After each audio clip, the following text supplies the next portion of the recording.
John. Morning, Cliff. Do you want to go on yet?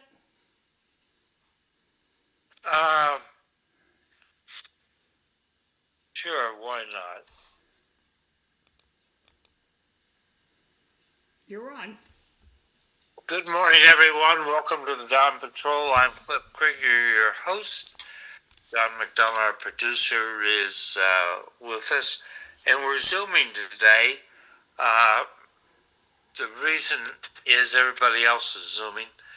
Although deep down inside, I think John had a premonition. I had a gift for him. Oh, a nice little train? Yeah, we talked about this Friday. Oh, nice. Thank you, Cliff. How kind. What's the book about? I'll drop it by the house one of these days. You'll be here Friday. Yeah. So it's a nice day out today. 37's the low, high 61. It'll be sunny. How was your weekend? My weekend. The weekend went pretty well. Okay, Mike Smith's popping in. He's not connected yet, but he's doing the best he can. Oh, okay.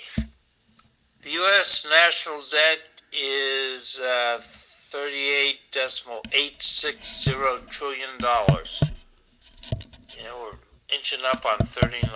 Did it grow any faster because of the war? I don't know. Understood. Thanks. We dropped several $1 billion on the war. There's Mike. Mike's here now. Good morning, Mike. I'm not sure if Mike's hearing me, but he is muted. Yeah, I'll ask him to unmute. Well, anyway. All right, now you should hear me. Perfect. Yep. How are you, Mike? Good. Good. Yesterday the clocks jumped forward, So it's mighty dark here this morning. yes. On the other hand, I went to Mass at St. Rita's at 5 o'clock, and it was nice and light when I got out. Why were you spying over there? Because I didn't get organized in the morning to go to the Immaculate. I understand. And they're the only 5 o'clock Mass that I'm aware of. Did Father Clancy do it? I think so, yeah. Good guy. So anyway, the state fire marshal, John Devine, sent out a note reminding residents to check their smoke and carbon monoxide alarms as part of changing their clocks. Make sure the batteries are up to date. So, today in history, in 1776, Scottish philosopher Adam Smith published The Wealth of Nations, ushering in the classic period of political economy.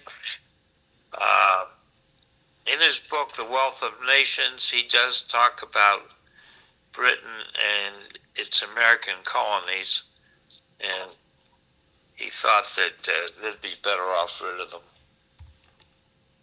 In 1841, U.S. Supreme Court ruled in the United States versus the Amistad case that captive Africans who had seized control of the ship carrying them had been taken into slavery illegally.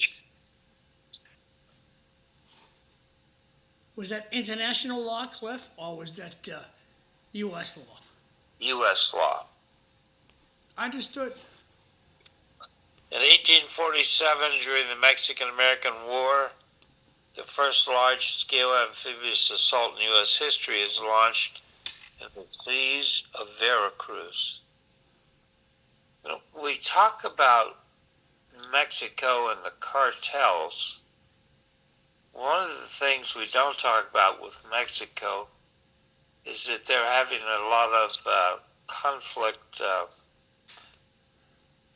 with indigenous people not wanting their land expropriated for industrial purposes. So down in the narrow part of Mexico, that's becoming a big issue. In 1862, the American Civil War, the USS Monitor and the Confederate ship Virginia, rebuilt with the engines and lower hull of the USS Merrimack, fight to a draw in the Battle of Hampton Road, the first battle between two ironclad vessels. You know, there is a rumor that the turret for one of those ships was made in Lowell.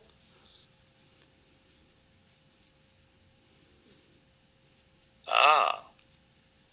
Well, the only one with a turret was the Monitor, so that's entirely possible. The Yankee ship, the turret was made in Lowell. That's good. In 1916, during the Mexican Revolution, Pancho Villa leads nearly 500 Mexican raiders in an attack across the border to the town of Columbus, New Mexico.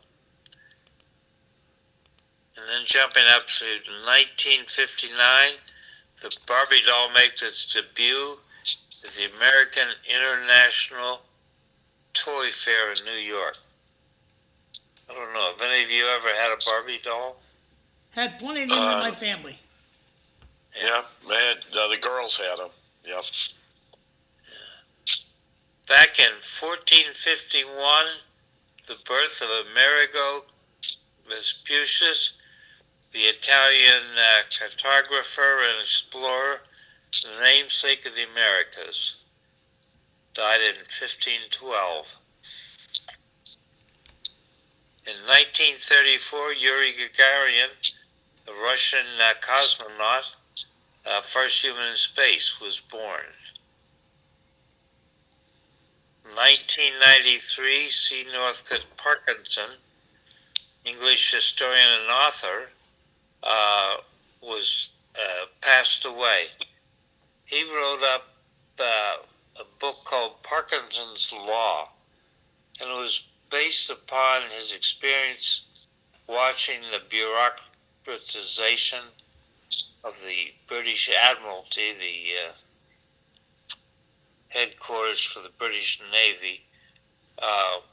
One of his theories is that the number of employees expands to fill the work available. In 2006, John Profumo died. He was the Secretary of State for War. He got caught up in a scandal with Christine Keeler. And What was the scandal? They steal money or they have sex? They had sex. And that introduced us also to Mandy Rice Davies. The Profumo scandal brought down the Macmillan government. It was a sex scandal that brought down the government? Yeah. Well, Christine Keeler was not only having sex with the Secretary of State for War,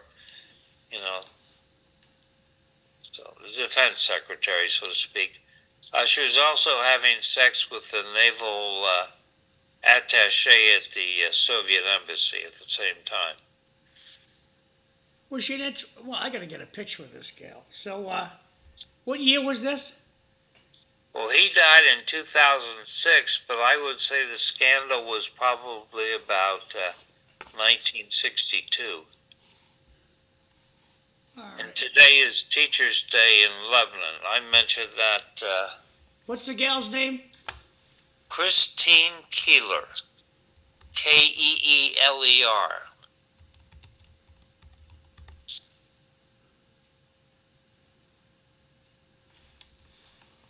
All right, we'll see what she's got to look like.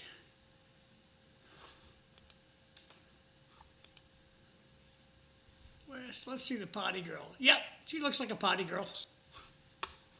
You guys can't see her, but everybody on the internet, she's a pretty girl, and she liked to lay down. So back to you, Cliff. Thank you. Okay. Let's see. So, Did you the want to call somebody, Cliff? Massachusetts Department. Did I want to what? Did you want to call somebody? Oh, I had called Eileen. Yeah, I called Eileen, Did you get her? and it went to voicemail. I understand. No, it went to voicemail. She probably rolled over this morning. She hasn't sprung So forward we have a yet. temporary. She what? She has not sprung forward. No. We have a temporary detour on the VFW highway, westbound. The Massachusetts Department of Transportation announced daily detours between University Avenue and Riverside Street. So that's that big right curvy part of the VFW highway before it makes a left turn and comes out by the McDonald's. It's You're heading downhill towards Low General. Yep. yeah, between the 9th and the 12th from 9 a.m. to 3 p.m. Crews are going to evacuate and install damaged components along the center line of VFW westbound. Side street traffic will be temporarily detoured. What components are they fixing?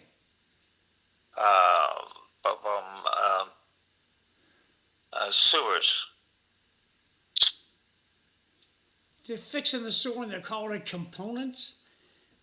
Well, components of the sewer. Parts That's a of stretch. the sewer. Components usually means electronics. No. Okay, just move on, Cliff. My take. Sorry, you're the smartest guy in the room. Please continue.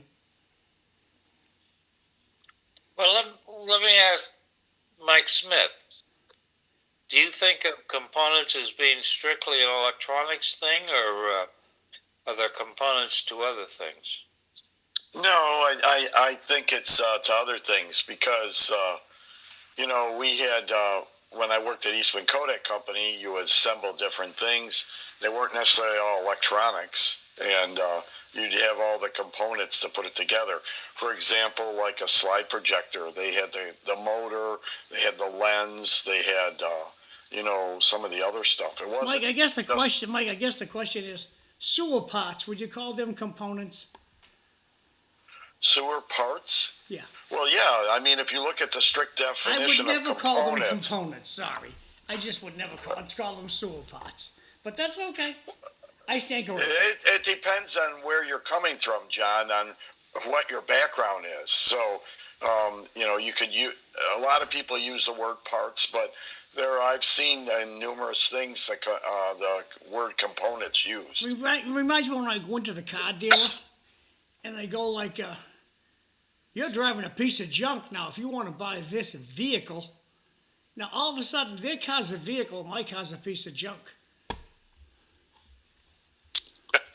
And so the components are expensive sewer parts. There you go. Okay. Speaking of being at war, I noticed over the weekend it was released that the Iranians had bragged to us about their enrichment, that they had enough enriched uranium for 11 bombs. Steve Witkoff, our negotiator, said Iranians shamelessly boasted in talks that they had uranium for 11 nuclear bombs, and it had evaded protocols. Iran's new program would have been immune in months, Mr. Witkoff says. Cliff, I'm interested what your war buddies think about the war. How long do your war buddies think this is going to go on? I don't think anybody knows. Understood. Thank you. Because J.D. Vance says the goal is to change Iran's mindset. And I don't think the president cares so much who is in charge in Iran as long as they drop the America is the great Satan, death to America, and we have to have nuke approach. Well, So, if the citizens don't get their act together pretty soon, the war is going to continue for a long time. The citizens have got to take over Iran, and then things will calm down. The other thing is right now the big thing is the Strait of Hormuz. If they can get that open again, that'll calm things down. That's what the market's all nervous about, because all those ships are waiting to go through there, and Lloyd's of London has dropped their insurance. So, I mean, I was just looking yesterday at an article. I mean, oil has gone up to over $100 a barrel now, and that impacts everybody here.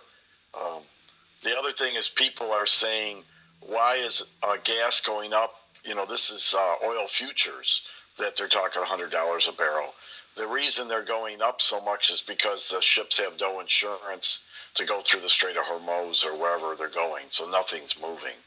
So they need to get that taken out. We have to understand that if you lose something during a war, it's not insured. Right. So that's why all these ships are sitting, not doing anything. And all it's going to take is for the U.S. to take an aircraft carrier and park it at the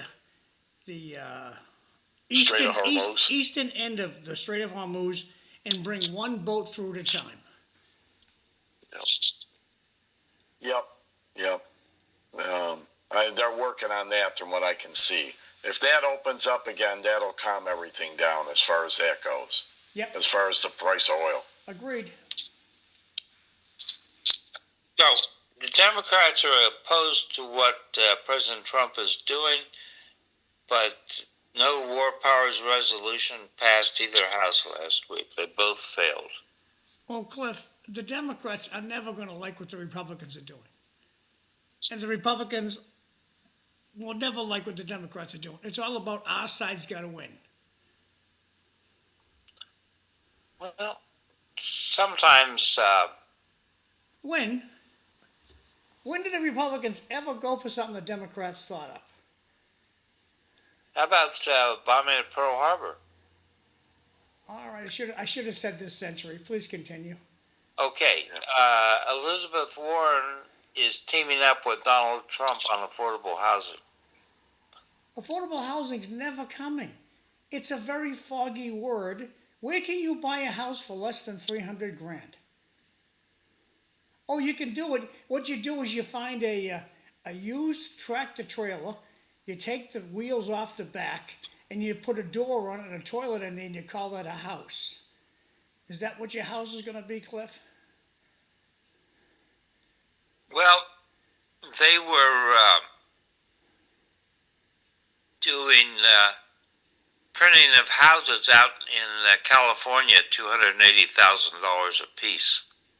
Having served on the Homeless Commission, you can't make people move in, can you? No. Okay. That's the problem we face.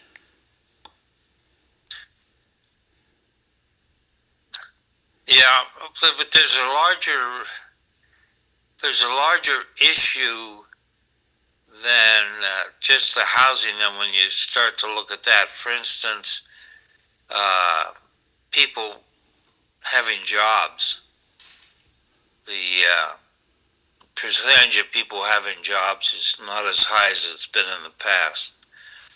There are people that just don't want to work. I got 3 texts here, and first one's from Bart. I agree, Mr. McDonough. It is a casket or a component of the funeral. It's just word salad from the government. Good point, Bart. And next 2 texts. Good morning. How many components does it take to make up the wastewater at Duck Island? They love that component word, Cliff.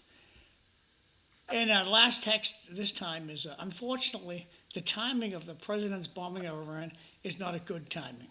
The midterms are right around the corner. That's from Jay. Back to you, Cliff. Yeah. Well, I want to step in on that one. If he was strictly a politician, then he probably wouldn't have done that. He's a lame duck. He's done. He's a lame duck. Yeah. Yeah. So the thing is that there's never a good time to do what we had to do. But the bad time would have been if they had nuclear weapons, or, and what people don't seem to understand is for medical, for use for uranium, you don't need 60% enriched uranium. There's no reason that they needed to enrich the uranium where they were going, except to use it to build a bomb, a nuclear bomb. And, the unfortunate thing is these people, it's either you're with us or you're against us. And I'm not talking about all the Iranian people, because I know some that live there, and I've talked to them. The thing is those people in charge, it's either you're with us or you're against us. And it showed recently when they killed all those protesters. And you can't have people like that controlling nuclear weapons, because they don't care if they use them. They're religious zealots, and you just can't have that. So there never was going to be a good time. And I get Trump's made a hard decision, and it definitely could affect the midterms. But sometimes you got to make decisions to look at the bigger picture than the immediate picture. People don't realize what war is, and the media should rerun the World War II flyovers of Berlin after the war. And you want downtown Baghdad to look like this? You want downtown to Washington to look like this? Keep it up. Yeah, all you got to do is see the pictures from the nuclear weapons that were dropped on Japan. All you have to do is see that, and you definitely don't want that. They don't show those because it's an open field and there's nothing there. Yeah. Oh, yeah. I mean, nothing. Yeah, you're right. And, I mean, people have not been involved with these kind of threats in decades, and they don't understand when you're dealing with people who don't care what happens to the other side or to themselves even. So, I mean, look at right now. They don't even have control of their own military, whoever's, quote, running the country there. They've even admitted it, saying, well, these were independent cells that are just doing this. And the president of Iran now says, well, we're sorry we did that. No, you can't be saying you're sorry when you let the military just run wild to do whatever they want with no control or no oversight of it. Well, I don't see the Iranian citizenry taking over. Well, I'm telling you, Israel now, and I saw a recent article because they attacked some of the Iranian oil areas. Israel now, they're going to do whatever it takes to knock this out, and they'll keep going until they feel they've knocked everything out. Good point. So, it's maybe the U.S. is going to do something a little different, but Israel, they're on a mission. They've got a goal, and they're not stopping until they get it done. And they'll do whatever it takes, because they know how bad this can the Iranian military and that could be if they want it to be. So this isn't. I mean, they're pretty open to start with. Trump, he says this could be 4 or 5 weeks, at least. The problem in today's society, everybody wants everything now, immediate. Like, okay, we bombed today, the problem's done. Let's move on tomorrow. You're right, John. I got 3 texts here. It says, how long before the Israeli Defense Force has boots on the ground? Respectfully, the voters don't see long-term, only short-term. In the last text, they've been talking nuclear war for decades. It will never happen. The military-industrial construct won't allow it. That's from Jay. Back to you, Cliff. Yeah, I wish that I believed Jay was right, but I don't. We've come close to nuclear war a couple of times. Of course, there was the Cuban Missile Crisis, but around 1982, there was a exercise in Europe, a nuclear exercise, Able Archer, I think it was called, and the Soviet Union responded to that exercise for the first time by loading out nuclear weapons in Eastern Europe. And then around that time, the radar and computers thought they detected an American missile launch on the Soviet Union. And fortunately, there was a Soviet lieutenant colonel who looked at the data and squashed the message going forward. He just passed away here a couple of years ago. But, you know, you never know. I read a book, I think, from a classmate of mine in which he talks about thinking that this was the real thing. I've had this is the real thing experience myself while sitting on nuclear alert. I'm just a little cautious on dismissing this kind of thing. How do you feel about Lowell being a target since we have a cloud in town? Because that's what the Iraqis are taking out, or Iranians are taking out, is those electronic computer places like we have over here on South Lowell.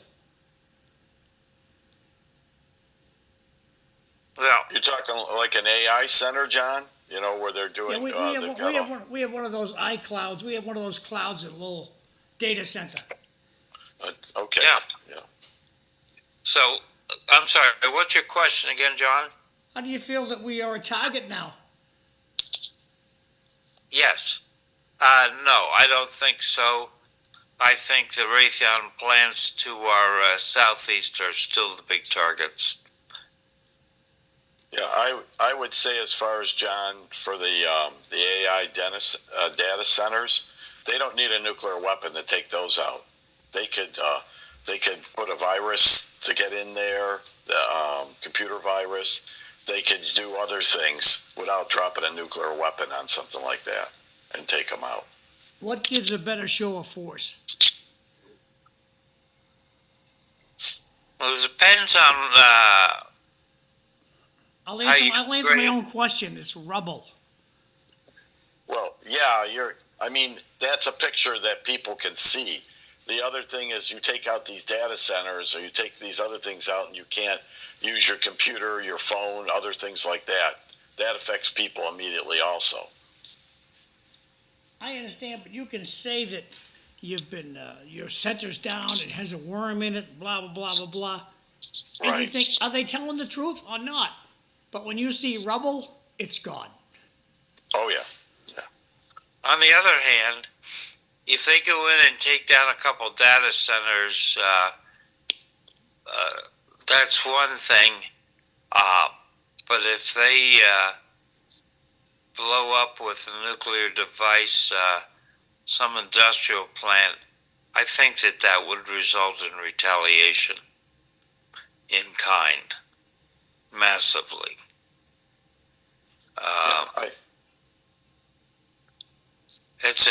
That's a higher step in the ladder of escalation. Yeah, it's,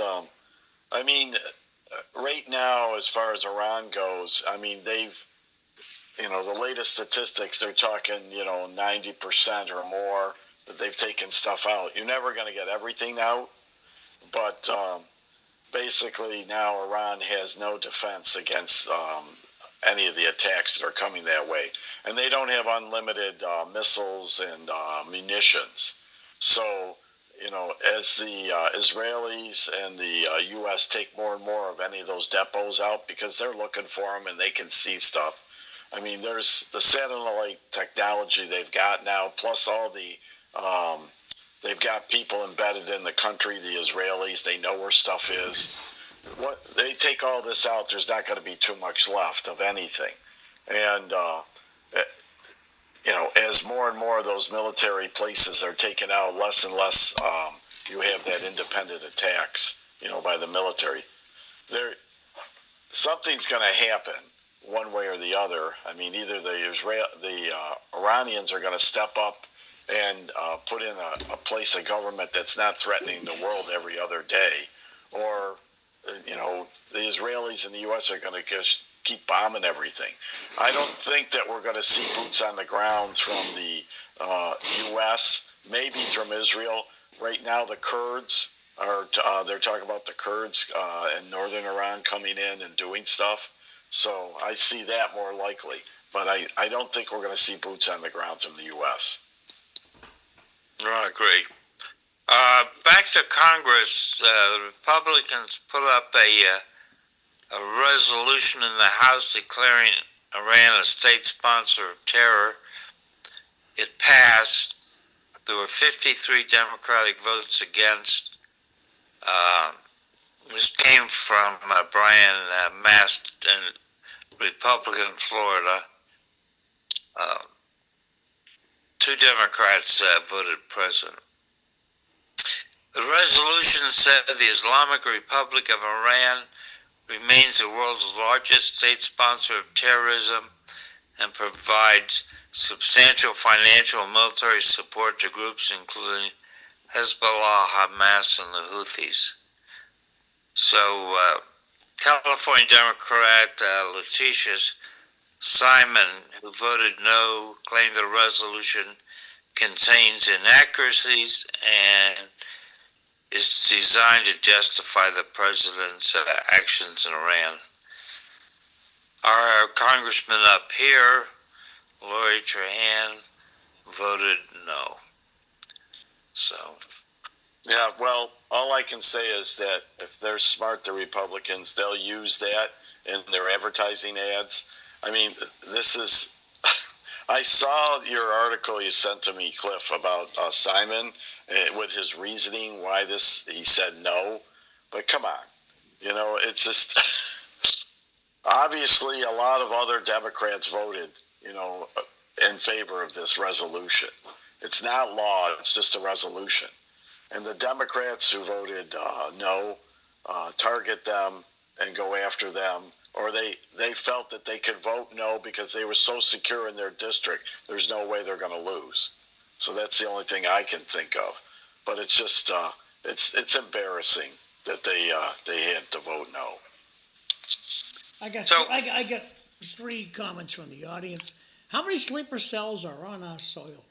And who's to blame if terrorist attack happens on our soil? Backing up a little bit to the next text.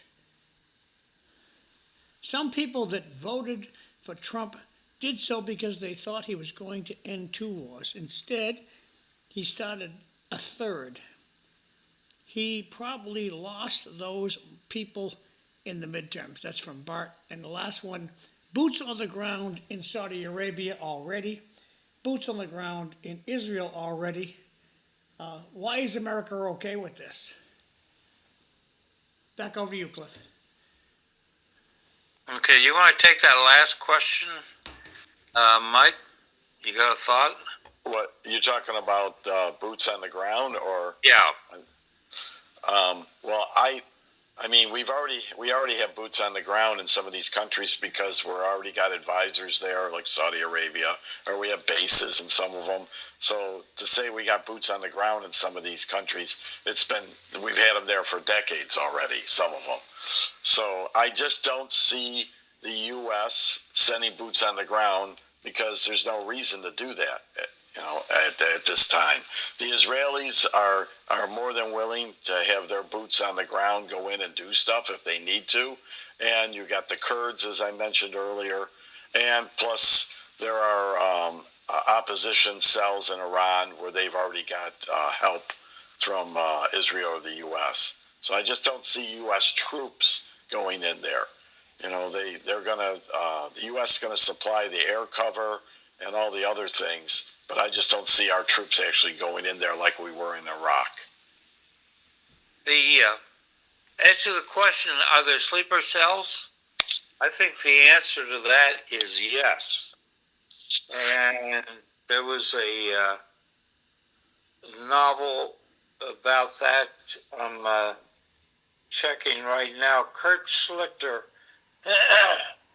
who's a lawyer, I I think out in California, wrote a book about this, and I'm trying to look it up right now.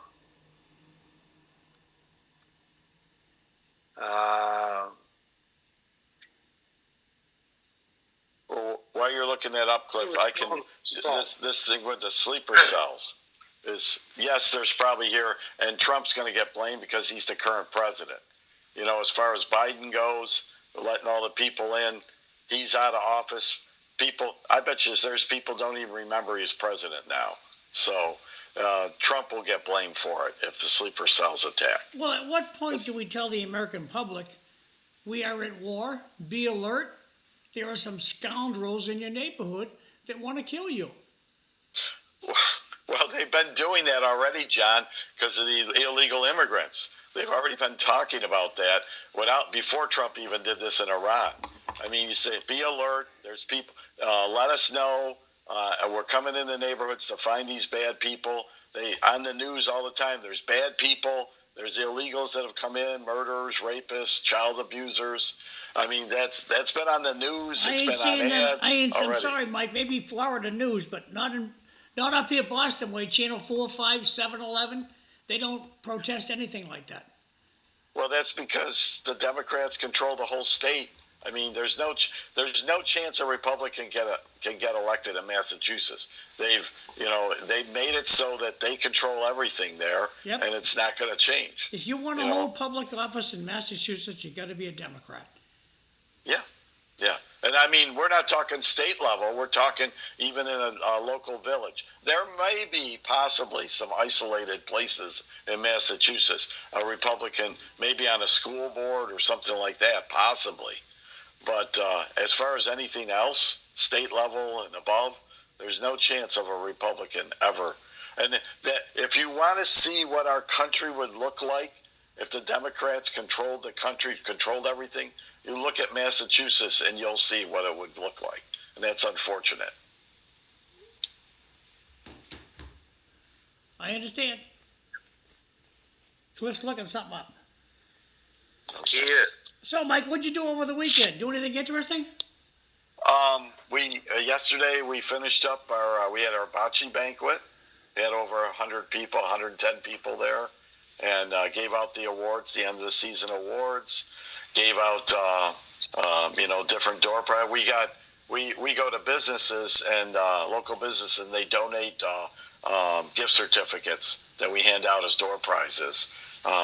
So we had over $400 of door prizes we handed out, and then it was really nice. The people in the league went around and collected money, and they gave Kathy and I a $250 gift certificate for restaurants. $250, that's great. Yeah, we were really shocked that they did that. So that's, we don't run the league to get something like that. We do it because we like doing it. People have fun, doing all the stuff. So that was really nice. But we had, the people, we put on our own dinner. People volunteer to do all the stuff, and we had a good time. And Kathy played bingo on Saturday. Of course, she won again, so she always wins. So it's that's what we did over the weekend. I got we went down to Happy Hampton Beach just for a quick, because we heard Dairy Queen was open, and then we get down there and my wife doesn't want Dairy Queen, so it is what it is. So she checked out the beach house to make sure everything was good while we're down there. I got 2 comments from the audience, then we'll go back over to Cliff. It already is happening, sleeper cells. Look what happened in New York at the mayor's residence. I don't know what happened at the mayor's residence. And then some movie star's house got shot at in California. What's the best food item at a banquet? Well, I'll tell you, our banquet, you think of local, we had appetizer, we had an open bar. We have people man that, so we have, people can get drinks, beer, wine, mixed drinks. We have stuff that we have every year. We do that ourselves. Our appetizers, we had we had shrimp cocktails in little containers for everybody.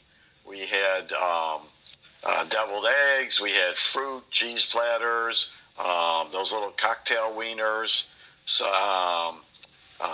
all kinds of vegetables. So that was just the appetizers. And then we had ham and chicken for dinner. Now, when you say cocktail wieners, Mike, you mean pigs in blankets? Well, they're the little short ones. That's what I call them, cocktail wieners. So they had them in like a barbecue sauce in a crock pot. So. Oh, okay, interesting. Yeah. Yep. So I mean, and then we had this this lemon cake, a lemon cream cake that the lady she bought. They're imported from Italy. They were delicious. So we had that. So it was a pretty nice dinner. I mean, the people pay $15 to play in the league, and that includes the banquet dinner too. And then we give out some prize money to the winners for the league and for the tournament. So, and as I mentioned last week, Kathy's team won the tournament. So, and all the businesses that donate, the local businesses, we have a nice projector screen. So we had them up on the projector screen so people could see what businesses donated. We asked them to, frequent the restaurants and other places that donated. And then today, Kathy and I are going to go and give each business a nice certificate in a frame and a nice thank you letter, and show them that we had their businesses up on display. Beautiful. Good idea. Yeah. Yep. Thank you for your patience, Cliff. Please proceed. All right. So, first off, Gracie Mansion, the home of the mayor of New York City, there was a demonstration against Muslims out in front, and some counter-protesters showed up with some sophisticated handheld IEDs. 2 people were arrested. Nothing went off, but always more exciting when people are throwing explosives at each other. Do you think the judge will send anyone to jail? Nah. Well, the first question is, will anybody prosecute? What the hell's the matter? I don't care. What's the matter with our judges? These idiots walking around with handheld hand grenades, they came to the event in a vehicle, driving on a public road. It could have blown up a gasoline truck on the way just by accident. These people who were holding these homemade hand grenades should be in jail for 10 years. Bye-bye. Well, it's all part, as we know, the Democrats control New York City, and these judges and all that, they get elected, and then they know that there's nobody's going to come after them, attorney general in the state or district attorney for doing stupid stuff, or and then the appeals court in New York, they're going to back them up. So I mean, there are some Republicans that are elected in like Western New York, but anything in the city, that's all run by, you might as well interchange Massachusetts and New York City with each other. There won't be any difference. So, but sleeper cells in the United States, I think for sure there are. Plus, there's also the volunteers. Down in Austin, Texas, a fellow from Ghana, I think, tried to shoot up a bar, and he injured some people. He got shot by the police who responded. So you get these individual volunteers, not highly directed, and they're a threat. But then you have sleeper cells, and I would be surprised if the Iranians had not placed sleeper cells in the United States. So this book, the title is The Assault by Kurt Schlichter, former Army guy. He has thought that scenario out pretty well. I thought it was a interesting book, and it was a pretty good read. So if you want to think about the dangers of sleeper cells, get hold of Kurt Schlichter's book, The Assault. I'd just like to put one little thought on that, Cliff, is that sometimes the problem with these sleeper cells, when they've been here for a long time, they actually this isn't a bad place to be in the United States. So why do we want to blow it up and why do we want to destroy it? So, it's not the norm, but it does happen. Like, especially if they end up with family here and other things, it's like, why are we doing this when they're away from the influence of the mullahs and that, and there's no other options in Iran, for example? They get to see other things, and and I don't think, I agree there's probably sleeper cells in the United States, but I don't think that Iran is, they've got enough they're dealing with now that they think they want to activate them, because that, it would be the same if they tried to activate sleeper cells in the United States now. It would be the same as what they've been doing, stupidly attacking Saudi Arabia, United Arab Emirates, all the other Middle Eastern countries. They really ticked off those countries now by doing what they did. I agree. Yep.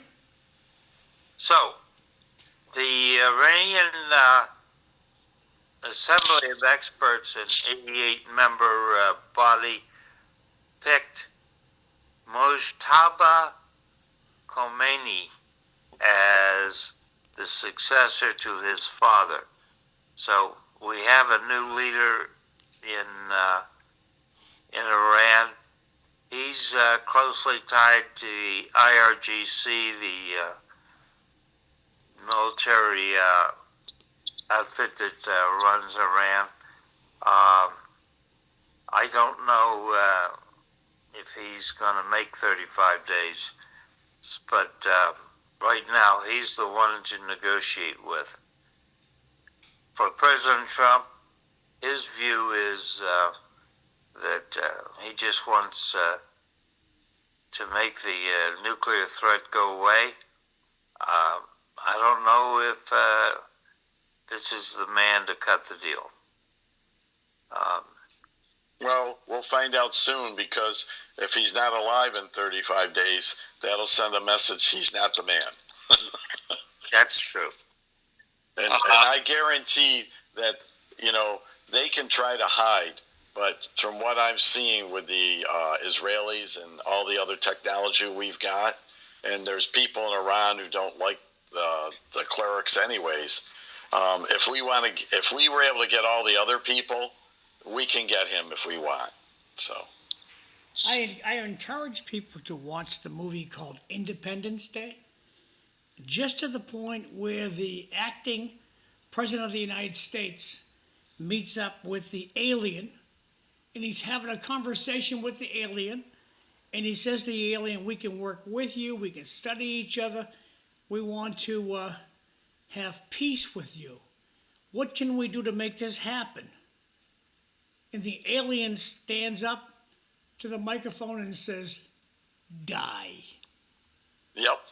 And that's what we have here. We have a group of people who are telling the world, die. They got to go. Yep. Sorry. Yep. Just, yeah. I mean, I'm talking about the government, not the people who live there are fantastic. The government is terrible. The government's got to go. Yeah, no, I agree with you, John, because they're religious zealots. And again, I've said it more than once. They look at it as either you're with us or you're against us. And no, they look at it as you're going to die. You infidel, die. Yeah. Yeah. No, I understand. There's no negotiation. You're gone. You're already dead. You're gone. You're both saying the same thing. Yeah. Yeah. And proceed, please. Yeah, yep. So to round this out, I think I mentioned a couple shows ago that Claire Berlinski from the Cosmopolitan Globalist ran an article on her blog from some lady from the Hudson Institute, which is a conservative think tank. The Iran question is all about China why Operation Epic Fury is the opening act of the Indo-Pacific century. And what makes that interesting is that President Trump is traveling to China from 31 March to 2 April with the meeting with Xi, the leader of China. And since this war is impacting China economically, there's a question of how that's going to go. I'm not expecting everyone has a lot of opinion, but Well, I mean, I think people forget that Trump looks at the bigger picture sometimes. And everybody's looking at the Iran war now, but most of the Iranian oil was going to China. And China needs oil. If they don't get oil, that their economy is in big trouble because they don't have, any oil reserves in China. So this affects them. And the other thing people don't realize, China's economy is not as great as people think. There's a lot of unemployment in China. And this isn't new because my brother traveled to China quite a few times because with the university he was vice president at, they had an agreement that they went over there and did education training for people in China. And he said that, and this is not even recently, this is probably 10 years ago, they had 200 million unemployed people in China. Think about that. That would be 2/3 the size of the United States unemployment. That's at that time. And all that, they have a lot of empty buildings now. They did all that building. So they've got some big issues in China for their economy. Their government's trying to prop it up. But, and Trump knows that. Don't think he doesn't know that. And so there's going to be some negotiations going on there. And the other thing is China and Russia have now seen when the U.S. wants to do something militarily, they can do it. And especially the Russians, because a lot of the Iranian defense systems were Russian stuff. So that's got to make them a little more nervous as far as any kind of military engagement. yeah, the Chinese economy is down from what it was a couple years ago. So, yes. And they lie. The stuff that they're releasing, the statistics for their GDP, they're not telling the truth on what's going on. They're manipulating figures or just bold face lying about how their economy's doing. So, switching more locally here to Lowell, last Tuesday the City Council voted to explore the possibility of allowing councilors to seek opinions from independent legal counsel beyond the city solicitor. Some councilors did question the reasons and legality of doing so. This was brought by councilors Rita Mercier and Corey Robinson, and I think that the question of the senior center and paying rent brought this to the head, because the legal team doesn't work for city council, it works for the city manager. And I think the city council is right to look for independent advice. Well, the other thing too, Cliff, is even lawyers have their own specialties. And so just because the city solicitor can do certain things, sometimes you have to go to other types of lawyers who have specialize in whatever the council is looking into. So, back to a larger view, the former UN ambassador Susan Rice, who strikes me as a pretty bright person, who served under both Obama and Biden, she flat out sent a message to Trump supporters in which she said, "You've taken the knee of President Trump you've allowed him to bully you.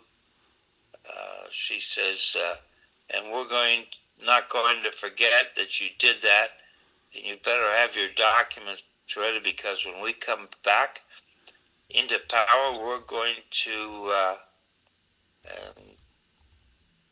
then the implication was take you to court. I don't think that's a good look for democracy and our Republican form of government. Well, again, this comes back to Trump derangement syndrome. You know, Trump has not been exactly always nice to her. He's made comments about her, and I'm sure she didn't like it. So, you know, she's like, I'm going to get back at you. I'm going to go after you. And it unveils the layers of how the politics are going on in the United States. You know, we're going to get in power, and we're going to trounce on anybody who threatens our power or questions us. And that's not good for democracy. That's not good for everybody. And that's the thing that concerns me, whether it's on the Republican or on the Democratic side, is it's basically we're gonna let when we're in power, we're gonna make sure nobody else questions us, and we're gonna go after anybody who makes us look bad or even questions what we're doing. And that's not good. It actually makes Richard Nixon not look so bad. Yeah. I've had this on my sheet for about a month here and never got to it. Alexander Vindman, who was a key player in President Trump's first impeachment, announced that he was running for U.S. Senate as a Democrat in Florida. So he is back. This was when President Trump asked the Ukrainian president to investigate Joe Biden and a Democratic candidate. Alexander Vindman is not one of my heroes. And the other thing I think we need to think about is President Biden's library is not collecting much money, so it's time to pony up and get some money. I just want to, the bigger question I see with Alexander Vindman running to get the Democratic nomination for Senate is whether the endorsement, right now they appointed Senator Ashley Moody for the Republican for Florida, is he going to be the person that the Republicans are going to want to run for the office? See, I still haven't heard whether he's going to run or not, or somebody else, because that's the real question I'm looking at. Who are the Republicans going to put up? And that will make a difference. But I think here in Florida, I'd be kind of shocked if the Republican nominee for Senate didn't win in Florida, because people like things the way they are down here. DeSantis, it'd be see who he backs if running for the Republican nomination for Senate, because DeSantis now can't run for governor again. And I'm kind of shocked that they're not going to have DeSantis run for the Senate, you know, because he can't be governor any longer. So I wouldn't be shocked if DeSantis ended up getting into that mix to run for the Senate, because I'm sure if he ran for the Senate, he would win handily. Hey guys, we got to go to break. We'll be back. Thanks. Okay.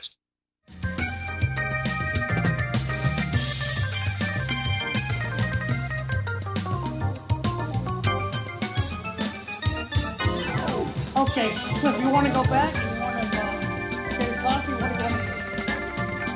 Sure, I'm ready to go back. Okay, go back. Here you go. Good morning, everyone. Welcome to City Life Show. I'm Cliff Krieger, your host. We have with us Mike Smith, who's down in Florida, and of course we have our producer, John McDonough. And it's a nice day out today. And sunny. I'm seeing the snow melting. It's getting better. You did put your clocks forward, didn't you? Oh, yeah.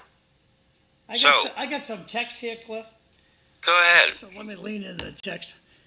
It says, we also have a dishonest press watching Democrats explain this Iran conflict without congressional approval is priceless. Second, Susan Rice, who cares what she thinks? President Trump could cure cancer and they would say, what took you so long? And last text in this series is it hard to believe? I find it hard to believe that this war with Iran will be the end of the conflicts over there in the Middle East. Israel will find another country to bomb after this. That's from Bart. Interesting angle. Back to you, Cliff. Yep. Okay. I did want to mention that we're going to have a temporary detour on VFW Highway westbound between University Avenue and Riverside Street. So that's the road after you pass the university. The road takes a bend to the right and then comes back to the left, and that's where it runs into Riverside Street. And they're ripping up the lanes so that they can replace components of the parts of the sewer system. And so that's going to be going on between today and Thursday, the 12th, from 9 a.m. to 3 p.m. So just a heads up on that situation. Can we call it the Pawtuckaville Poop Project? I think of Pawtuckaville as being a little further down the road. That's be the new 3 Ps. Pawtuckaville Poop Project. All right, moving right along. So the state was bragging about how well we were doing in the national reading, and we're not doing great, but we're doing okay. In math, we're 82% have hit the basic level. In reading, 68%. Above proficient, 51% in math, 40% in reading, and at the advanced level, 15% each. But then I stumbled upon SAT average scores, and for Massachusetts, it's 1109. What's going on? You're now on TV. All right. Alabama, however, is 1157. Mississippi, 1197. And Louisiana, 1195. Kansas looked like they're top at 1256. And Connecticut down at 990. Now, is 990 better than 12? No, 990 is worse? worse. Wow, the higher the number, the better you are. Who got the highest score in the country? Can you Kansas. speak? I didn't hear. Kansas. Oh, Dorothy. Good for you. Yeah. So there's Karen Reed was back in the news, but I'm waiting for Eileen to show up.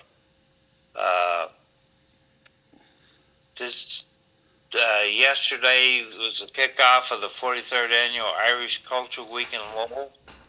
They had a mass at St. Patrick's Church with the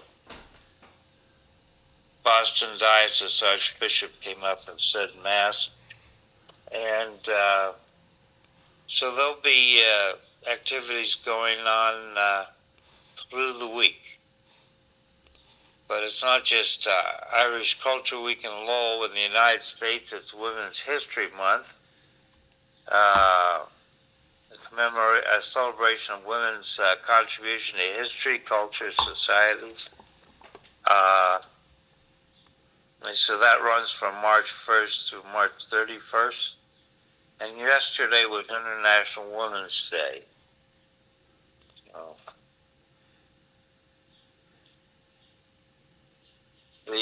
Yesterday was not the International Women's Day. Now, how would we celebrate this? parades. Parades. Okay. So lawmakers on the House Committee on Public Safety and Homeland Security heard testimony on the PROTECT Act that would ban federal immigration officials from making arrests in Massachusetts courthouses, among other measures. I'm not sure how that makes things safer if the state system hands over people that are supposed to be deported. That makes it easy. If they won't hand them over, then ICE has to go track them down wherever they can find them. So that means chaos. Cliff, also, all the public safety entities, all police departments, it's a big fat elbow situation where it's our turf, not yours. And for a Massachusetts court to turn somebody over to a federal court where the computers are already engaged with one another, I just don't understand. Doesn't make sense to me. Because when somebody goes to federal court, they don't say, hey, Department of Taxation, these people owe you a lot of money. You want to come grab this guy? He's in federal court. They don't cooperate with that. All right. But it's just another example of, we're going to do anything we can to prevent Trump from doing what he wants to do. But the turf war goes on. I've been at scenes where sadly a homicide is discovered, and all of a sudden the local cops have to stand down and call the state police. And I don't understand the reason why. Eileen just came in. Morning, everybody. My body was rejecting losing an hour's sleep, apparently. I think, John, some of the reasons sometimes why the state steps in over the locals is because they have more resources or more experience in dealing with some of this. No, it's not. It's called overtime, Mike. It's called overtime. You're stealing my overtime. Let's okay. go back. I didn't think of it that way. Good Let's point. go back to another issue. We know that there was chaos up in Minnesota. We know that here in Massachusetts there's a lot of resistance. But there's a lot of other states where things seem to be going pretty smoothly because the state and federal officials are cooperating. So it doesn't have to be this way. Not in this union state. Big union, don't steal our money. Why do you think the kids have a 2-hour delay when it's impossible to walk on a sidewalk? The union doesn't want to sacrifice a day. It's all about the unions run this state. About making money. That's just my personal take. I don't dislike unions, but I think I'm ticked off at unions because they stopped pushing excellence out the door. They don't tell their teachers, why have your kids failing? They just say, give us a raise. Eileen, you look like you were about to say something. No, I was just about to. I have to shut my camera off for a few minutes because I have to do a few things to get ready for this morning. But I'm here and I'm listening. I can't believe how quickly the snow's melted on the sidewalks, though, with all this warm weather. Well, that's good. So, do you want to give us a couple comments on the attorney for the O'Keefe family has apologized in court to Karen Reed? Yeah, because of the comments, he filed a motion with comments that she did not really make. It just seems like, I don't know, there's no truth and transparency when it comes to Karen Reed. But if she was somebody else, you'd never even hear about anything happening in this state because it's so uneven. And she's not a person in power in this state. You know, look what they do to protect state troopers in this state. Yep, they can lie and get away with it. They can kill somebody. Look at that Officer Quigley who... Allegedly. Yes. And then, I mean, time and time again, you hear of these things and how that young recruit died at the state police office. It's been very hush-hush about the people that were in charge that day, you know, and so it's just crazy to me. Something we should be blowing up. We're continuously trying to sweep it under the rug, and the things that, you know, are maybe a person going through the shock of losing her boyfriend saying things is used against her. You know what I mean? And I mean, even the Kelsey Fitzgibbon case, the one where the boyfriend from North Andover went into her house and then stole all of her information, and they ended up taking this lady's baby, and she was shot. And because he has connections to high authorities, one being the first judge on the case, she had to actually go spend time in prison. And it just doesn't add up. It's like if you're not connected to the right person here, then you're SOL. Yeah. Hey, I heard that Great Lowell High School's extended the superintendent's contract to December. Eileen, how long is a normal superintendent search going to go on? How long does it take? Does it get started?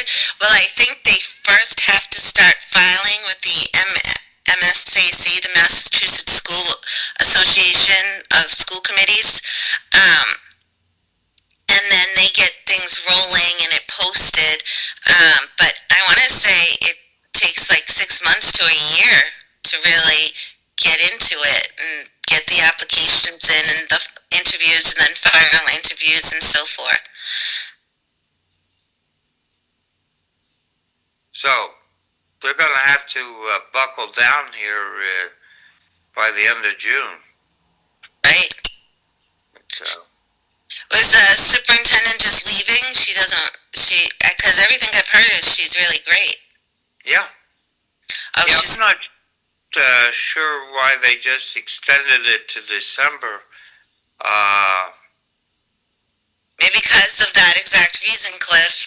Maybe because they didn't prepare to get everything together and realize that they've been really lucky for a long time with Jill Davis, and that now they have to get moving. Or maybe they're in denial and they really don't want her to go.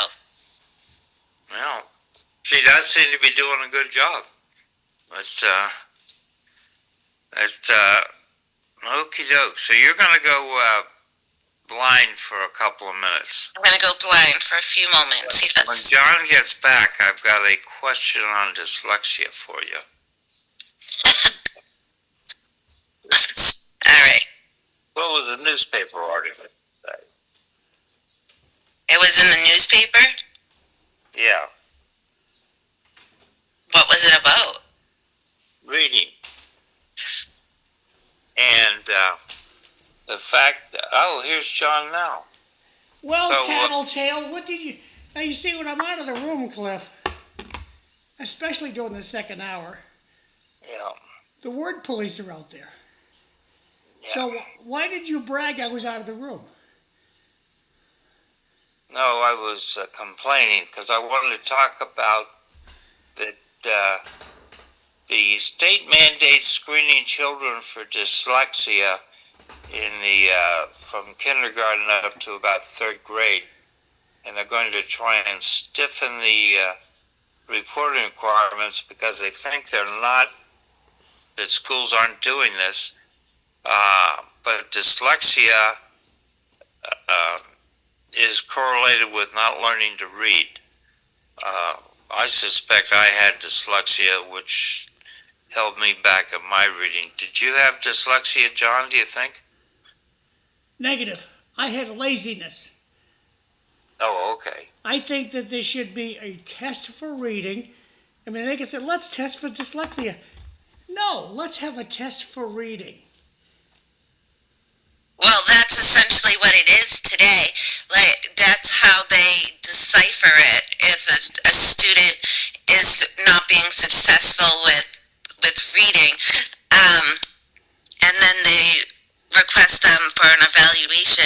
I know my sister, when she was in third grade, she was struggling, and you know, the teachers thought that there was something more off with her, and the psychologist, I remember my parents telling this story, said, you have a very smart young lady here. She had a very high IQ, but she did have the classic dyslexia.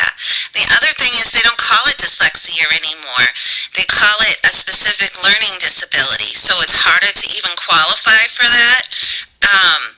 But it is a factor that affects your cognitive, your neurological piece, and your output. So Yeah, but oftentimes, Eileen, I'm going to interrupt you right there, okay? The most important thing is, as a single parent, will my check get bigger if my kid has an illness? I mean, some people do look at it like that. Well, that's how I'm looking at it. If you make my kid sick, I get more money, right? Is it a yes or no? I don't know. Yeah, but I'd love to figure out how parents are doing this, because I'd love to be making money off of this. You gotta go sit at the welfare office and chit chat with the educators in the welfare office how to get more money. No, I don't think. I think people who know how to work the system do look at it like that. But Fraud is rampant in this state, and we just ignore it. So, Eileen, in my mind, dyslexia is the inability to catch a ball. well, that's called developmental. There's a term for that. It's called developmental coordination disorder. And so that's more what that is. Dyslexia is more having trouble with reading and just, like having quick fatigue, reversing the letters, reversing numbers, and so forth. So I used to help my sister with all her papers and everything, and I think I gave myself dyslexia because I started writing things, because I was able to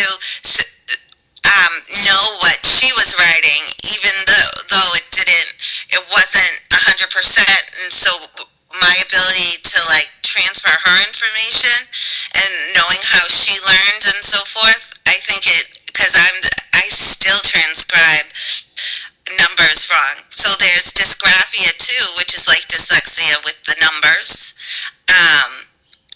Dyslexia is one of the probably leading causes of high school dropouts because it's not identified and students aren't given the help that they need, I don't think. And it's come to a world where if your parent doesn't advocate for you to get these services, then again, you're SOL. I got to catch up on the text. So going back to when Clifton said Kansas scored the best, comment from Bart is, hold on, I got announcements to do. Oh, Dorothy, I thought the same thing. Good old Dorothy. Teachers want to push excellence out the door. The union is not behind them. The union's all about, shut up, you got a job, you want to make more money? And next, how can the education be so bad in this area when we have some of the best universities in the country? Who's to blame? Unfortunately, when it comes to education, no one ever gets fired, held accountable for educational failures in this state. That's from Jay. And the last one from Jay is a test should be have every kiddo give up their cell phone for a year and see if that makes a difference. That's never going to happen, Jay. Back to you, Cliff. Well, I just want to, listening here, John, with teachers with tenure, it's kind of a unique thing compared to almost any other job that people hold. I used to have this discussion with my brother because he was a professor at a college, then he became a vice president. The whole thing behind tenure was that they wanted to protect professors so that they'd have freedom of speech and to voice their ideas. But the downside to tenure is once they get it, there's no way to take it away when they're doing things they shouldn't be doing. So, I'm at a crossroads. I don't personally believe in tenure. If you're doing a good job, you keep your job. No, that's not how it works in Massachusetts. In Massachusetts, Mike, we hire our friends here. Who do you know? It's not what you know, it's who do you know. And there's nobody who works in local government that would disagree with that. Well, I'm not talking about government. I'm talking about for teachers with tenure. They're government. Yeah. Okay. All right. I'm gonna run the announcements here, so I'm gonna drag them over to the screen here. And I've been chastised for not doing the announcements, and they're right. We're a local access TV show. We should do announcements. Sorry, I got nothing about the senior food today. I'll try to get that up for tomorrow. Okay, the annual meeting for the Wilmington Tewksbury Chamber of Commerce is going to be this week, Wednesday, March 11th, at the Luna Rosa, a wonderful place to have dinner. It's going to be at 12:30 p.m., so be there or be square. If you're in the Wilmington Tingsboro Chamber of Commerce, try to get there. There's a QR code down here that you can know some more information about this. But it's this week, Wednesday, March 11th, 12 to 2 p.m. This week also, St. Patrick's Week. St. Patrick's Day dinner is March 14th, coming up next Saturday at 9 a.m. at the Rodney Elliott's running this, State Rep Rodney Elliott. He's running this, and it's a fundraiser for the Bridge Club, $50 a ticket. If you can't go to this QR code right here. You can send the Bridge Club a donation right there. But tickets are $50. It's out to Lindsay's on March 14th. Moving right along, the Irish Cultural Week.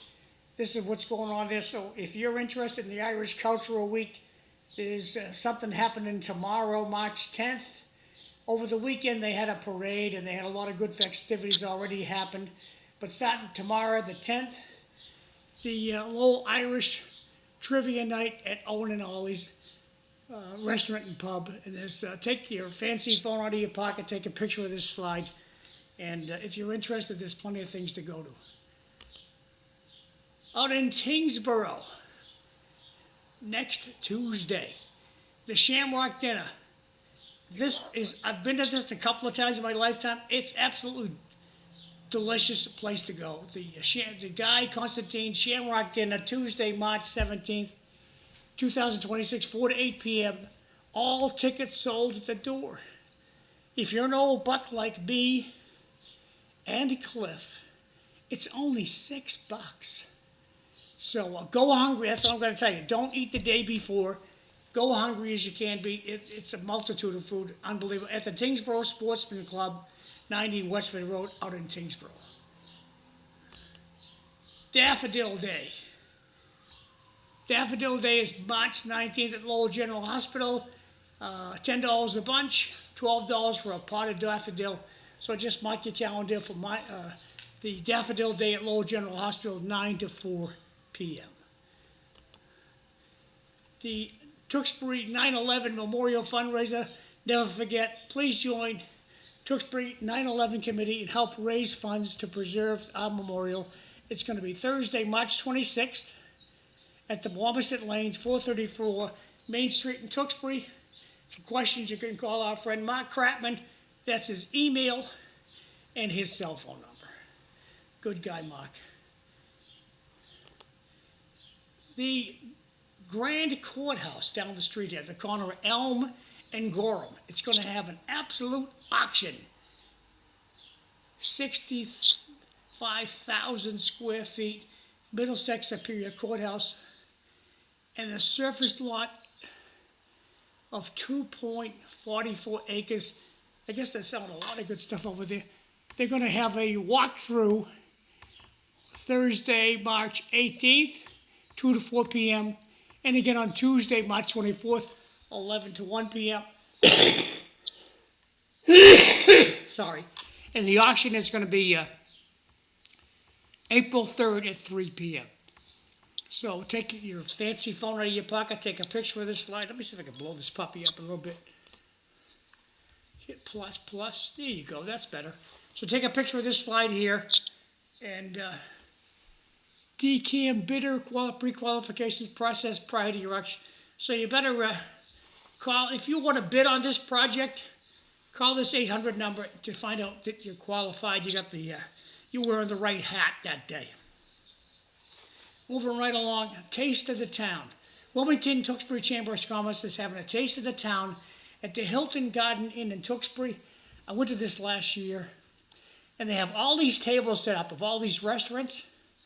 Just go hungry. Oh my God, it was $30 a person, worth every penny.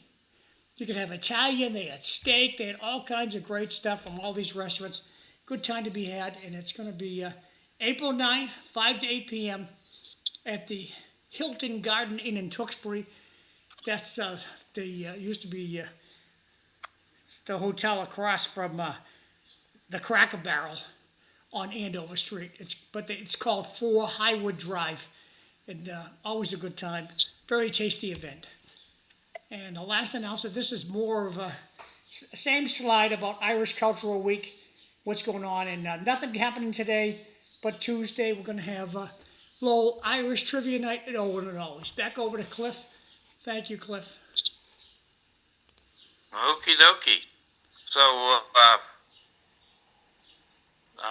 this dyslexia thing, going back to it, I think that it's something that really needs to be worked on if we can help people, because I think that it makes life a little less happy for...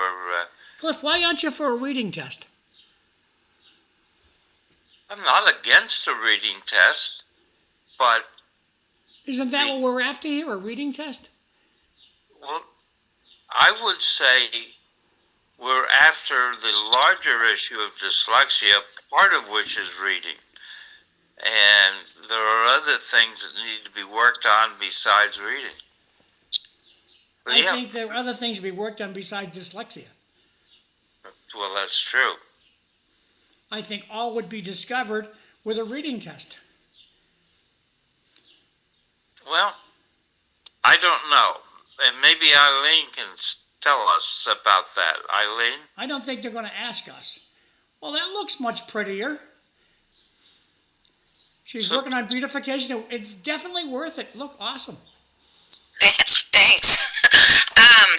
I think we do. We assess kids on reading all the time. If you look at the KPI, the quarterly reports we get, but then why do they get promoted?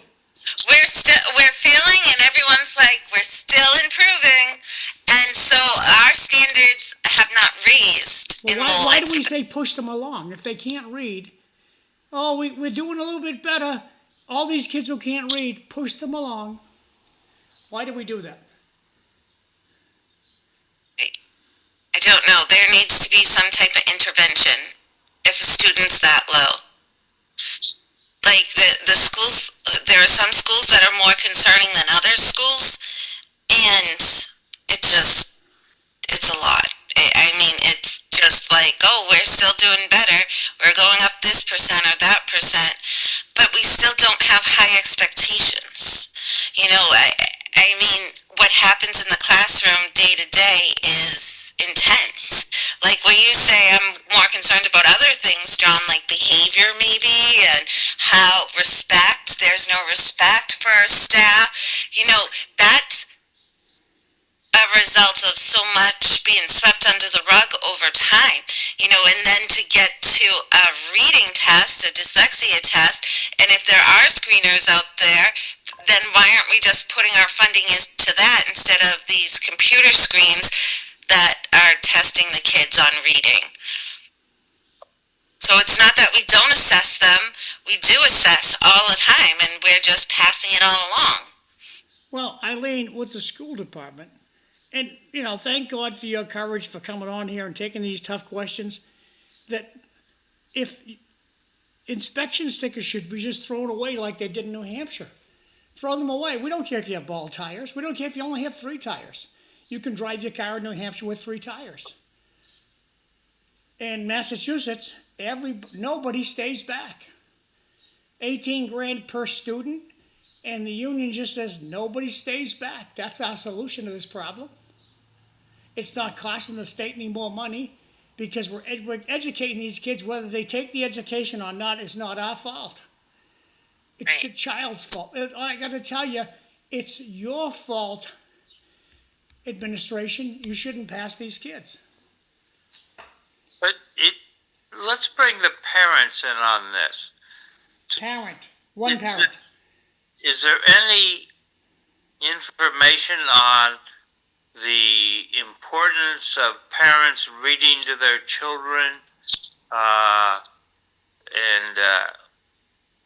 getting their children involved in reading and having books and magazines, newspapers in the house?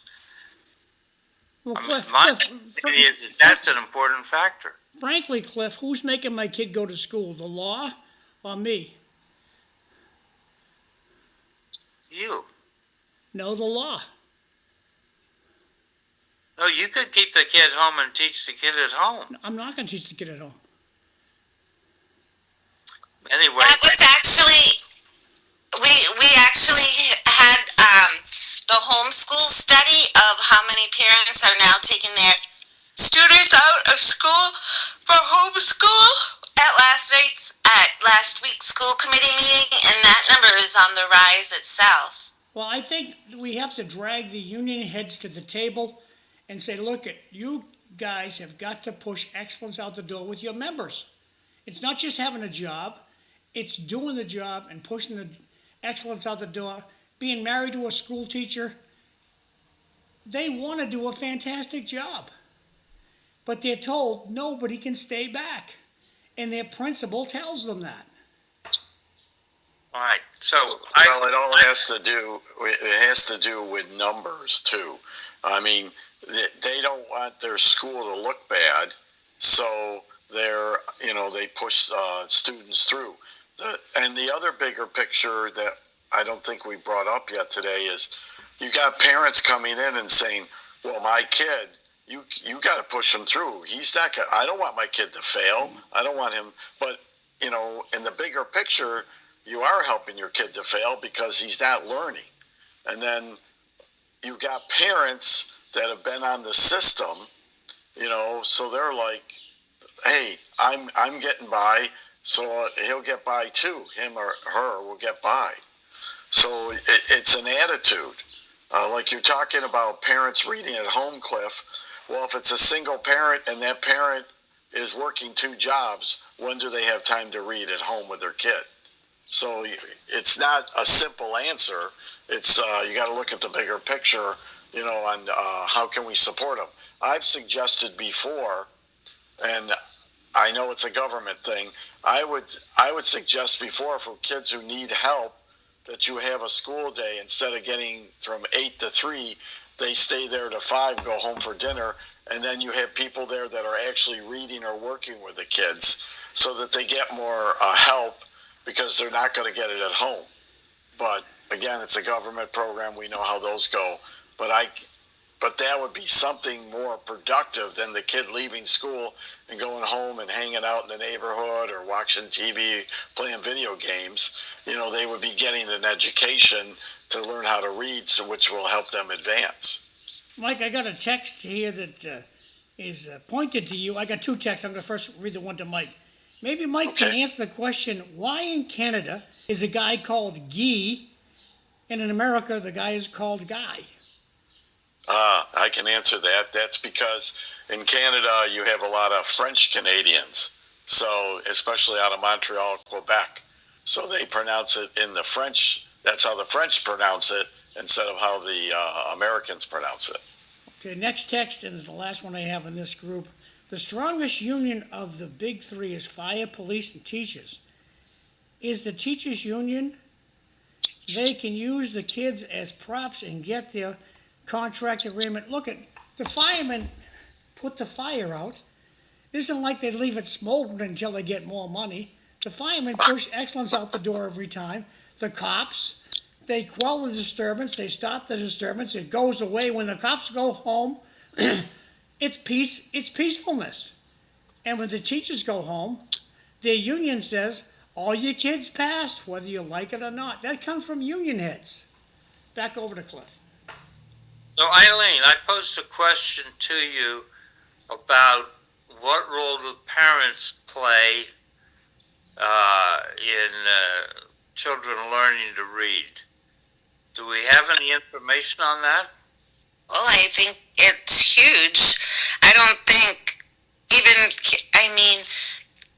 kids, no matter what, if they have something going on learning-wise, a learning disability, then their parents' involvement is key number one, right? And so not all kids are going to like to read. So even if you have a family reading night and have everybody read around in the family, and a student who is having difficulty with reading doesn't necessarily have to read, just listen, right? And just the fact that your parents carved out that time to make it like a reading night, you know what I mean, with the family.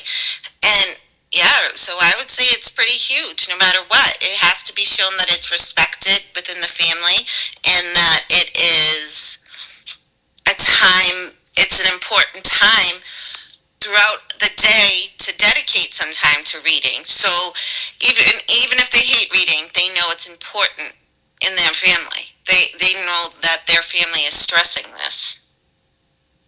I just want to add on to that, Eileen. That's great. That's how my parents made sure I read, and all those different things. But some of the issues are some of these families, these single parent families, as John pointed out, they grew up and they didn't get that.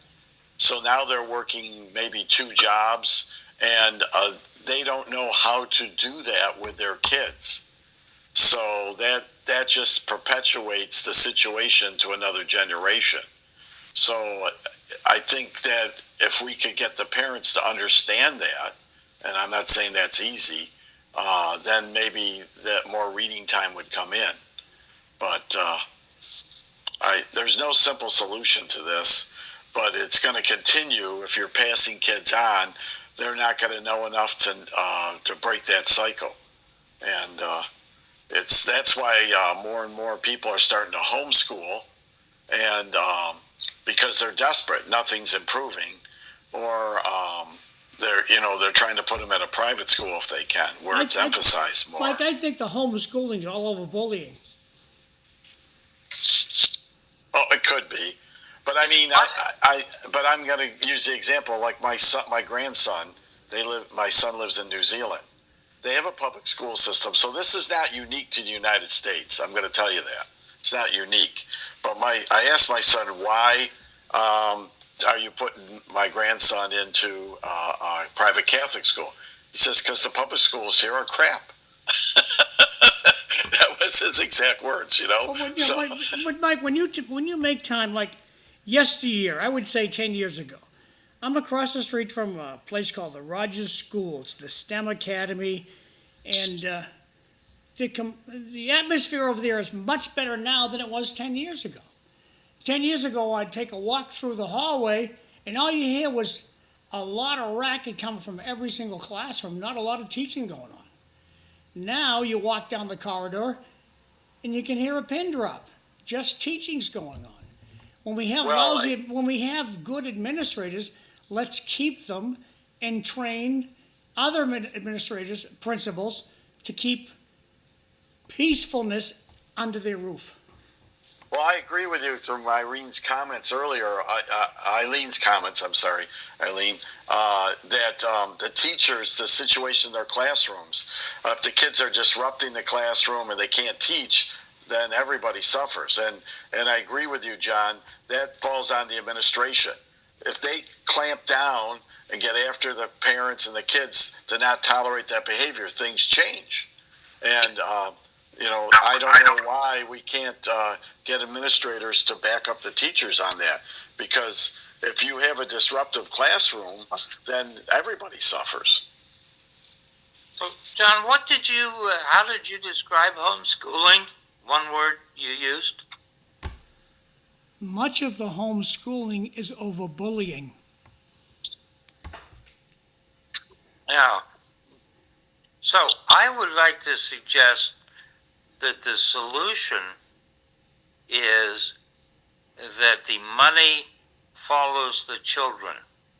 $18,000 at which I think is a pretty good number for how much we're spending. If the kid goes to now here we need a constitutional amendment in Massachusetts, but if they go to a private school, that money they'll pay for the private school. Cliff, I 100% agree with you. Trump can do it. He doesn't have the time to do it right now, but I believe this will happen. He's going to crack that egg open, and once that egg's cracked open, they can't put it back in the egg.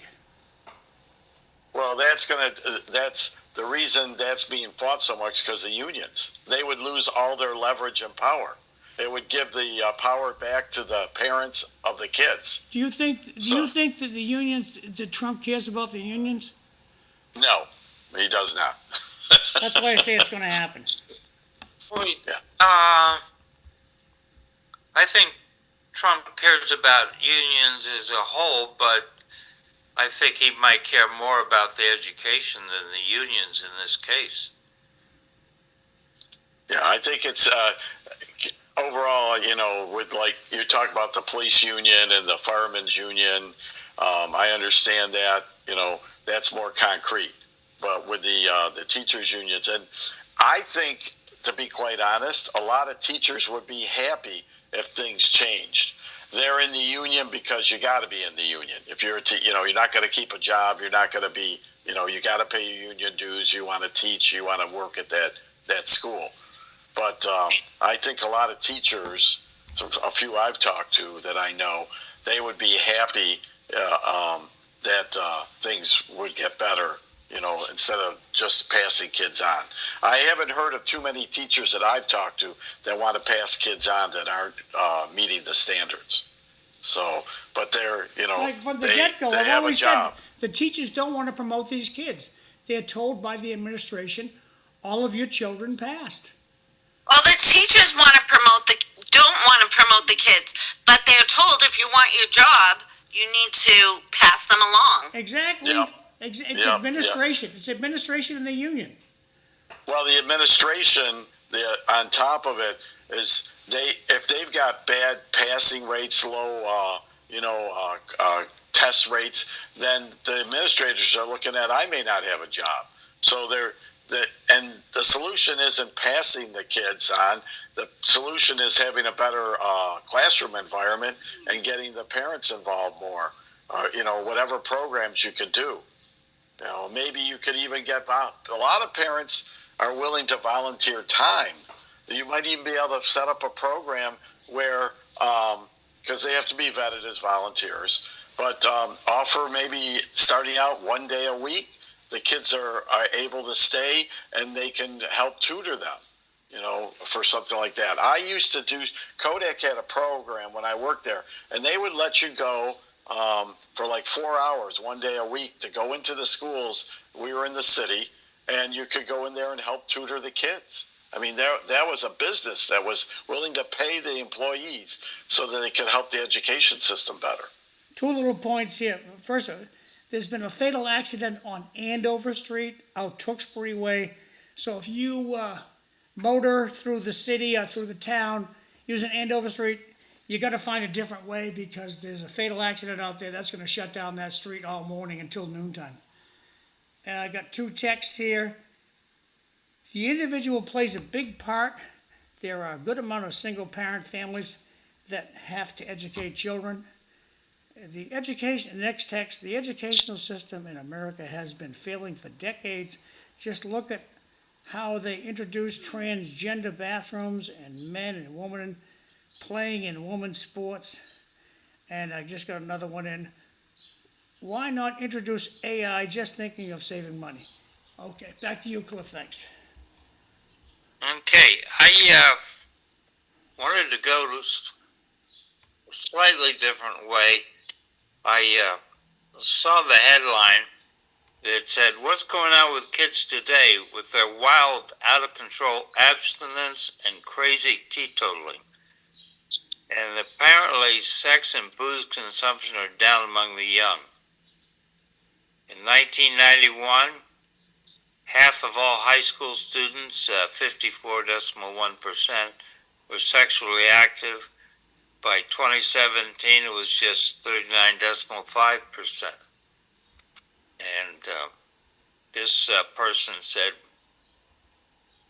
"I'd like to blame Dr. Fauci, but the drop was before COVID craziness." The author figured our sex drives are so biologically ingrained it would never go away, but it has, and with it the U.S. birth rate is now at a 40-year low. So what the heck is happening with kids today that they're giving up booze and not engaging in much sex? It may be different issues.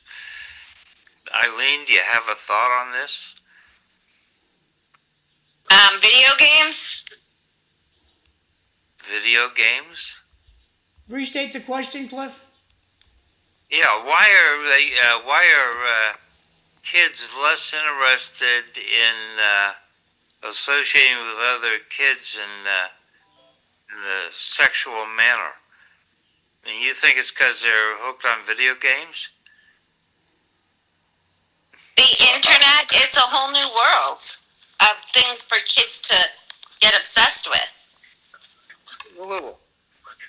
The other thing is kids, they don't talk to each other. They text each other. So they're not, when I was a kid, you went and hang out with your friends, you talked and did stuff together.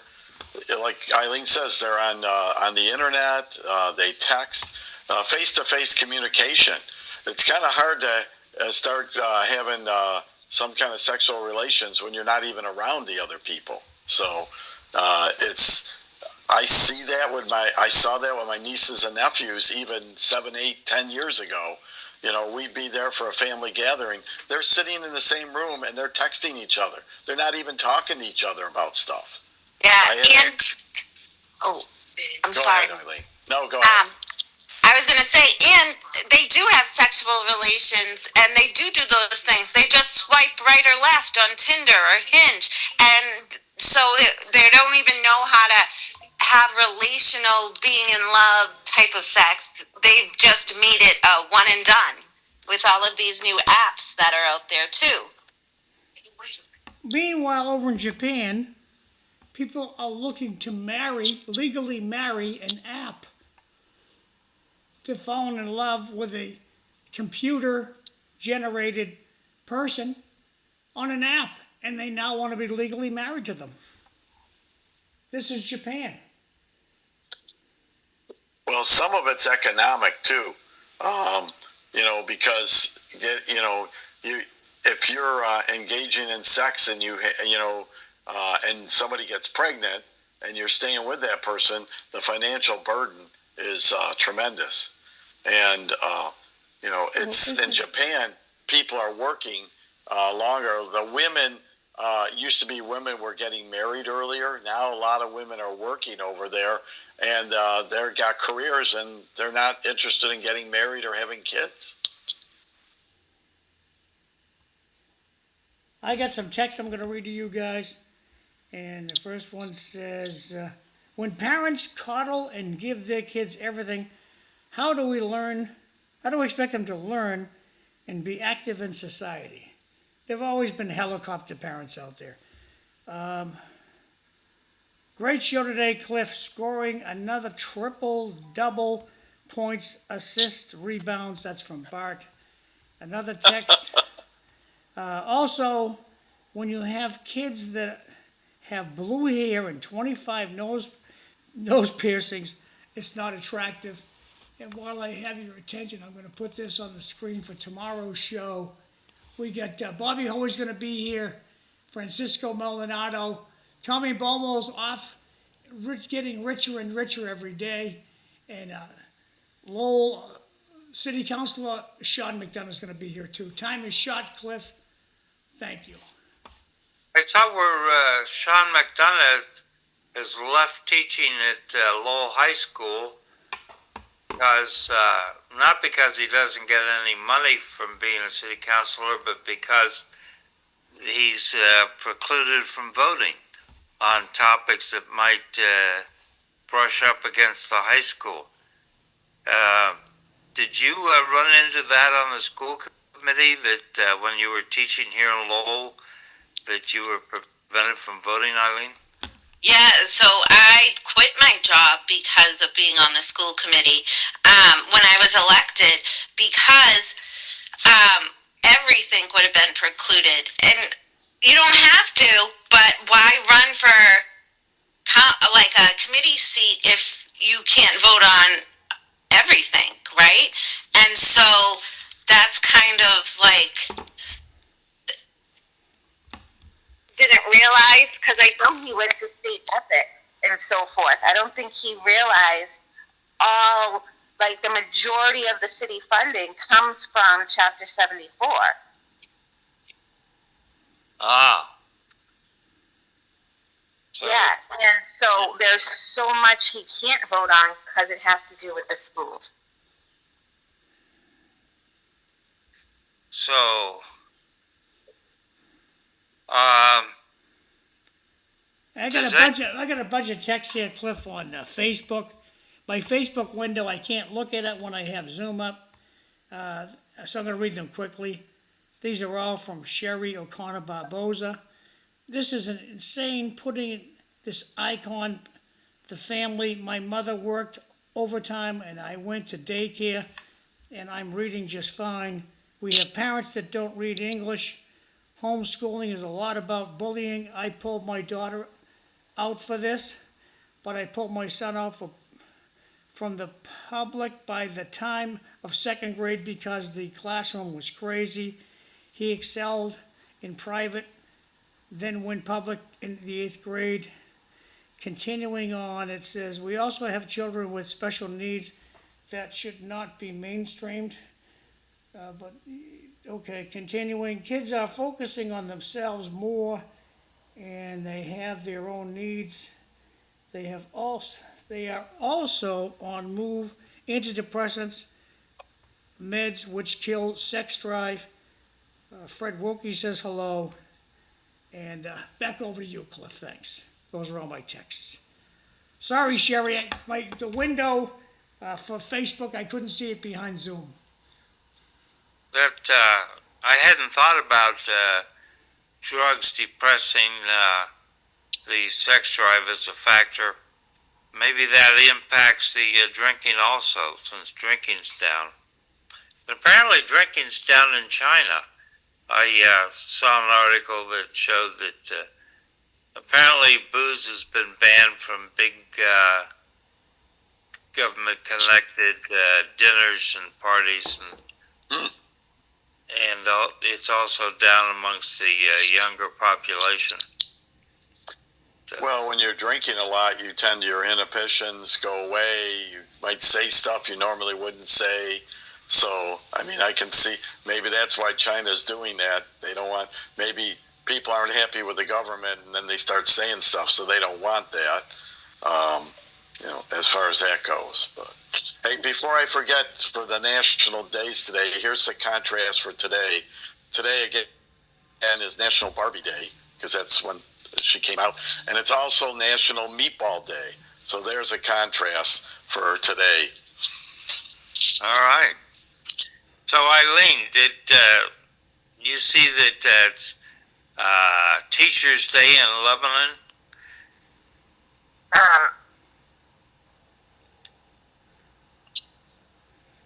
Great show today. Smoking cigarettes is down, but vape use is up. That's from Jay.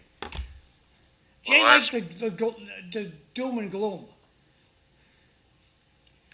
Well, vaping, everybody says it's safer, but it's not regulated. It's not safer.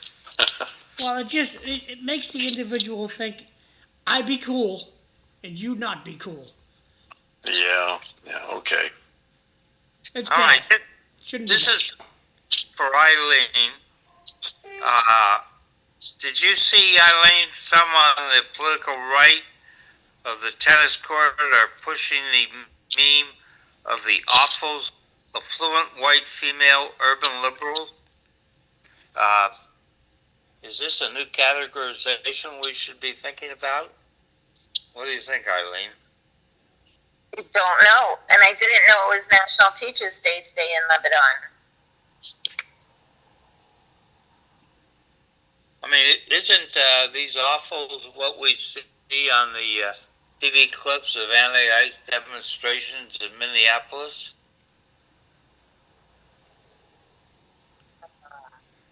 Yes. Don't these look like a lot of affluent white female urban liberals? Yes. I agree. It's deep, Cliff. It's deep.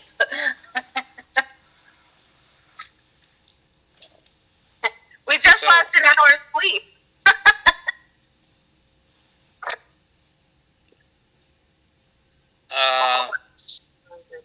Has anybody heard anything recently on the Nancy Guthrie disappearance? Oh, no. No, nothing.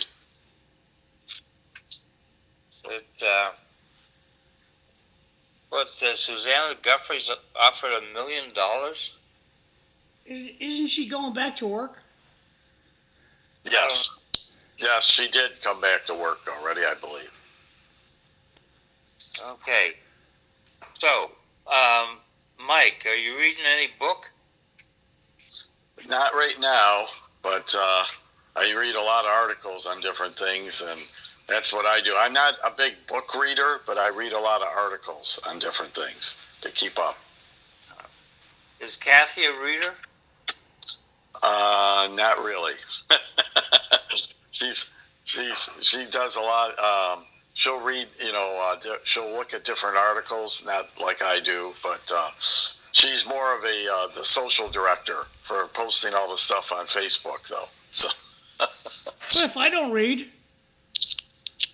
Yeah, that's why I didn't ask you. Well, yeah, but reading, I'm it's just changed, sticking Cliff. up for Kathy, that's all. There are a lot of people out there that don't read. They watch TV. Yeah, but the thing is that nowadays, Cliff, reading is different. Before a lot of people read books because you didn't have the internet. Now you have access. People read online. They're not necessarily reading. Some of them read books online, like Kindles and all that. But you have access to more information, so you can read different articles on different things. That's my thing. I mean, I like reading about new discoveries and things that are going on in current news or going on today. So I do a lot of reading. You got to say every goodbye. day. Just not a book. Yep. Okay. Thanks for watching. Okay. We will see you tomorrow. Hey, thanks, Mike. Thanks, Eileen. Yeah. Have a good day, everybody. Enjoy your warmer weather. And it looks like Honey Phil was right that the winter was extending longer this year. So. I know that GG wrote in. We'll see you.